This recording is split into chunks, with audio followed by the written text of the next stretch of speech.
10 ఏళ్ల విరామం తర్వాత బాక్సాఫీస్ దగ్గర రీ ఎంట్రీ ఇచ్చిన మెగాస్టార్ చిరంజీవి 'ఖైదీ నంబర్ 150' సినిమాతో ఈ సంక్రాంతి బిగ్గెస్ట్ బ్లాక్ బస్టర్తో పాటు బాక్సాఫీస్ దగ్గర 104 కోట్ల షేర్ని కొల్లగొట్టి సంచలనం సృష్టించాడు. ఈ ఊపులోనే బుల్లితెరపై తొలిసారిగా 'మీలో ఎవడు కోటీశ్వరుడు' షో ద్వారా అడుగుపెట్టాడు మెగాస్టార్.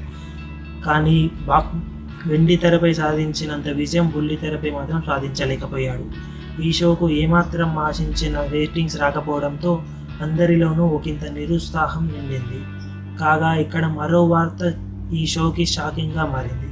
అదేంటంటే మొదటిసారి టెలికాస్ట్ అయినప్పుడు సంచలనం సృష్టించిన 'జనతా గ్యారేజ్' సినిమా రెండోసారి టెలికాస్ట్ అయినప్పుడు కూడా దిమ్మ తిరిగే రేటింగ్ సాధించింది. సుమారు 10.12 రేటింగ్ని సాధించి గత నెలలో మాటీవీ తరపున అత్యధిక టీఆర్పీ రేటింగ్ తెచ్చుకున్న సినిమాగా మారింది. కాగా ఇదే సమయంలో 'మీలో ఎవడు కోటీశ్వరుడి'కి 5.67 రేటింగ్తో 5వ స్థానం దక్కించుకుందని అంటున్నారు విశ్లేషకులు.